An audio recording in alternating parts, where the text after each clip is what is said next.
Hello, I'm Ayako Sekiguchi from Wellness Kitchen. This time I'll be introducing 4 high-protein foods and some effective recipes.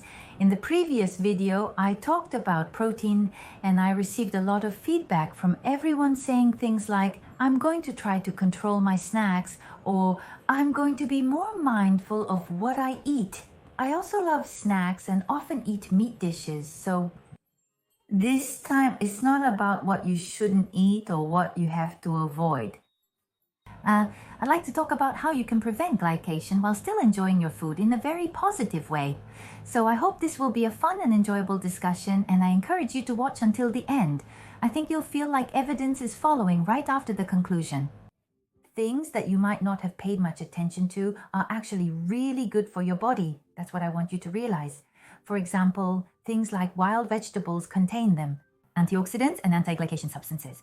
There seems to be a really deep connection, so it's good to eat a lot of wild vegetables that have strong antioxidant effects. I think that somehow they're naturally receiving benefits. This time I'm going to talk about 4 ingredients, but from now on I'd like to continue discussing various ingredients and their effects, so please subscribe to my channel. Before I introduce foods that are good for glycation, I'd like to briefly talk about glycation itself, what causes it, and whether or not you should be concerned about it. Glycation refers to the process in which sugars and proteins in the body combine. There are also substances in foods that can cause glycation. The most important thing to watch out for is glycation that happens inside your body. Consuming foods that elevate your blood sugar levels will result in hyperglycemia, which is defined as blood sugar exceeding 140 milligrams per deciliter. High blood sugar levels gradually drop, causing feelings of sluggishness or fatigue. This is what we call a blood sugar spike, and when these blood sugar spikes happen, they can damage your blood vessels. As a result, it can lead to things like arteriosclerosis, heart attacks, and strokes. So it becomes quite a risk, doesn't it?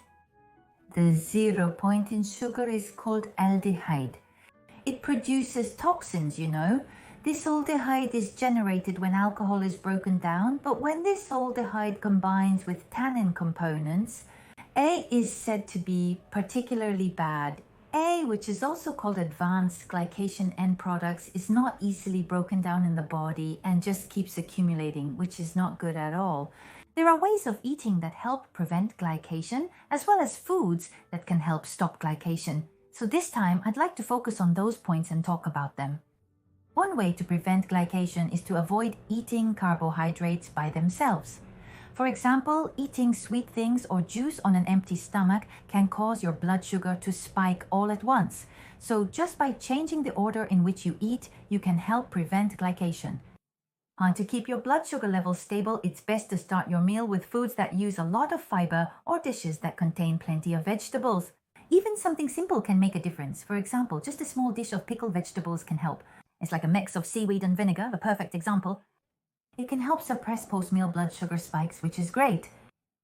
Like Chinese dumplings, sesame dumplings, or beef dumplings, it's an eating style where all ingredients are wrapped in one bite. And it's possible to suppress the rise in blood sugar levels. There are also ways of eating that inhibit sugar decomposing enzymes. For example, there's something called glucosidase inhibitors. There are certain foods that can harm those enzymes.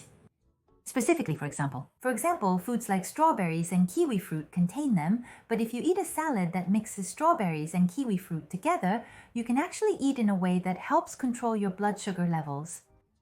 Unlike acidification, our bodies aren't really equipped to break down substances produced during combustion reactions, so it's important to be mindful of what you eat and how you eat. It's also helpful to support the breakdown of these substances or to assist with their elimination. There are all kinds of foods out there, aren't there? There are also things that are said to have anti-glycation effects. They are closely related to antioxidation effects as well. That's why they contain a lot of antioxidant substances. When it comes to foods, there are many ingredients that are said to be good for anti-glycation effects, especially vegetables, which tend to contain a lot of them. Some cooking methods also help prevent glycation. For For example, stemming is better than grilling, and grilling is better than deep frying. But if you try to restrict yourself too much, your menu options will become limited and it can feel a bit stifling. So rather than drastically changing your cooking methods, I'd like to introduce ways of eating that can help prevent glycation, such as adding vegetables to your meals or eating everything together in one dish. The first ingredient is burdock root. It contains alkyl catechin and its glycoside form, alkyl catechin glycoside. These two components are said to help prevent glycation. It also contains a lot of inulin, which is found in chicory and other foods. It helps control blood sugar levels as well. Artigenin and its glycoside, arctein, are converted by intestinal bacteria into a substance called enterolactone, which acts as a phytoestrogen. This is said to help prevent menopause symptoms and support biological activity. I think it's convenient to make and store gobo burdock root dishes in advance, so I'd like to share a simple gobo recipe. Let's make a simple gobo dish together. And then sesame oil is added at the end for fragrance, so when stir frying I use rice oil. That way it doesn't become too heavy. First, let's wash the burdock root well. If you see any roots sticking out like whiskers, just trim them off with a knife. The skin of burdock root actually contains a lot of chlorogenic acid, which is an antioxidant, so it's best not to peel it off. If you wash it gently, you can cook and eat it just as it is, so I think that's perfectly fine. I'll cut the burdock root into thin strips for making kimpira. It looks like alkaginin or maybe alktin. The fact that it contains both glycosylated substances and antioxidant substances like chlorogenic acid means it's especially effective for the body. All the burdock has been cut, and the burdock is turning a bit brown.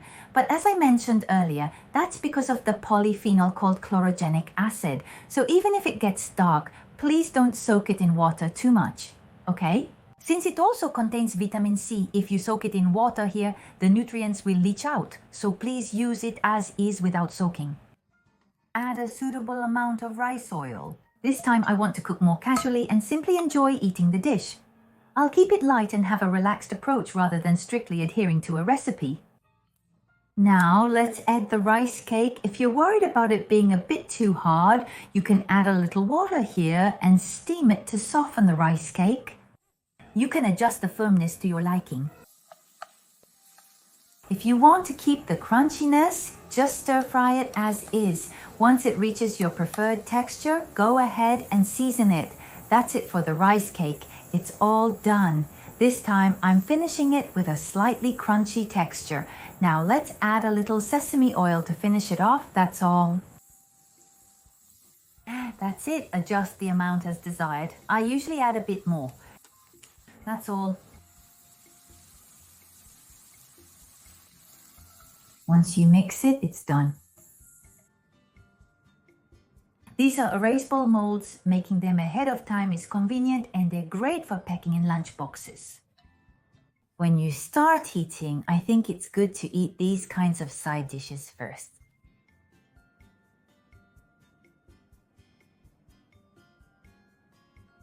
Next is tomato. Tomatoes are rich in vitamin C and beta-carotene.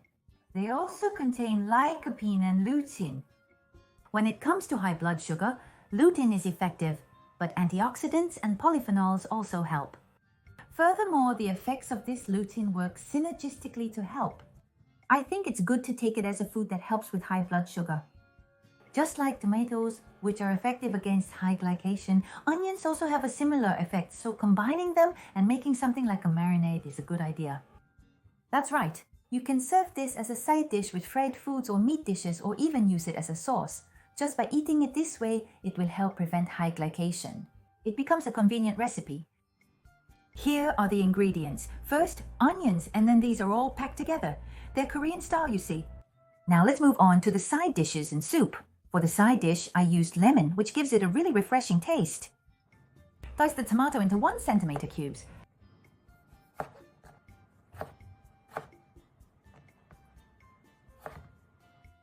Cut the tomato as shown. Thinly slice a small amount of green onions for accent, adjusting the quantity to your preference. Too much green onion can overpower the dish. You don't need to rinse them in water, so just use them as they are. The sulfur and allicin components in green onions will further enhance the flavor of this dish.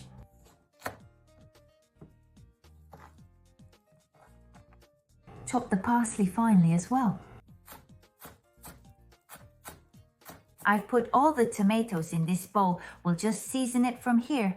That's it. It's simple, just add salt and mix. It goes really well with grilled chicken and other side dishes too. The amount of vinegar is also up to you, but please adjust it to match the sourness of the tomatoes.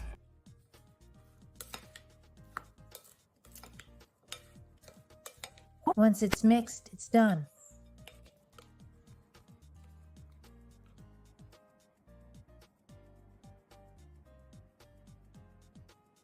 It's a continuation of the high sugar content. The ingredient is barley.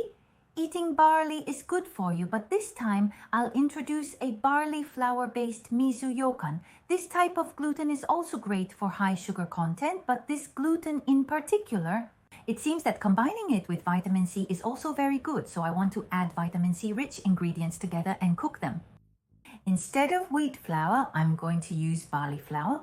It contains a lot of vitamins and minerals, and you can also expect a high antioxidant effect, so it helps your body become more resistant to oxidation. It's like killing two birds with one stone. Here are the ingredients: flour, and that's it. You can use any vegetables, even leftovers. The combination of vitamin C and wheat gluten is beneficial, so this dish contains vitamin C. I'm also adding turnip and carrot, but you can just select whatever you have on hand. Next, we'll add the dashi and seasonings. Start by pouring in the dashi stock.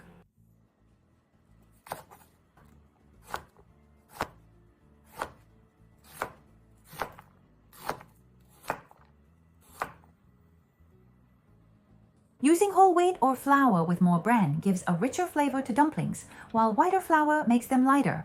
For dumplings, using slightly darker flour is recommended over pure white flour. Pour hot water into the flour and gently mix until it becomes soft and seaweed-like. Continue mixing until it firms up with some resistance.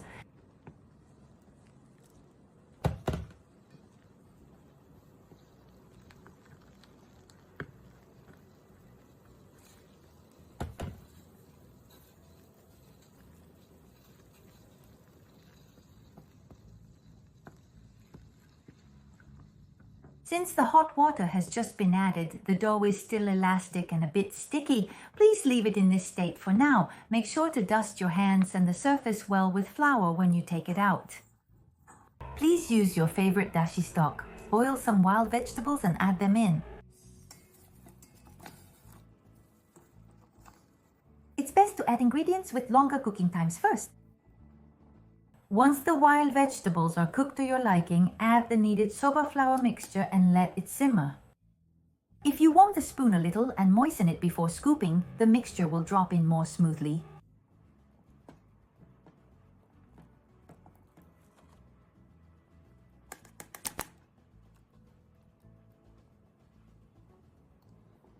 After adding the water, finally add the wild vegetables that cook quickly. It's the leafy part of the turnip. Since it cooks quickly, add it at this stage. Add the wild vegetables at the very end, and when the water is about 2/3 gone, it's almost done. So check the timing and turn off the heat once. Then dissolve the miso. If you boil the miso, its aroma will disappear, so be careful. Try not to let it boil and gently dissolve the miso with a ladle before adding it.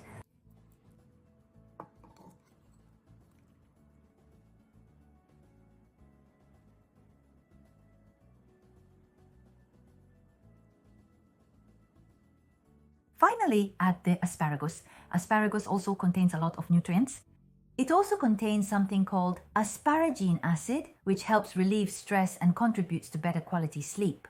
It's amino acids, so if you want to make this asparagus into a fritter, you can enjoy it without worrying too much about the batter, even if you're trying to limit fried foods. Here's the recipe, and these are the ingredients: asparagus. Next, tempura flour and high-quality rice oil. Rice oil is rich in oleic acid, making it ideal for high-heat cooking. The bottom part of the asparagus is tough, so peel off the hard skin and remove it before using. Cut them into appropriate sizes. Slice them into bite-sized pieces about this big and set them aside. I've cut them into bite-sized pieces. Coat the asparagus with tempura batter and fry them.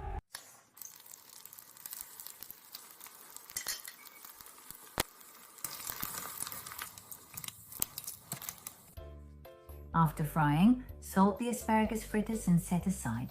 That's it.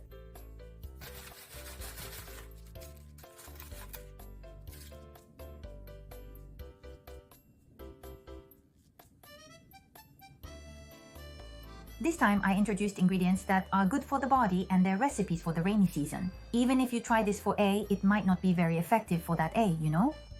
There are all kinds of things that can be good for you, and it really depends on the ingredient. Just because someone says this ingredient is good, it doesn't mean you should only eat that and you'll be fine. It's important to have a variety. I'm just sharing information, so please don't take it too seriously. Basically, it's best to eat a balanced diet with a variety of foods. Later on, I'll talk about evidence-based information, but for now, please just keep in mind the ingredients I introduced this time. I hope to keep sharing fun and delicious information that helps you enjoy healthy meals. Stay tuned for the upcoming video. Until next time, see you soon. On Gelnes Kitchen, I share lots of information about beauty and health through food. If you subscribe to the channel, you'll be notified as soon as new videos are uploaded, so please consider subscribing. I would be happy if you could leave your questions or thoughts in the comments section. Thank you so much.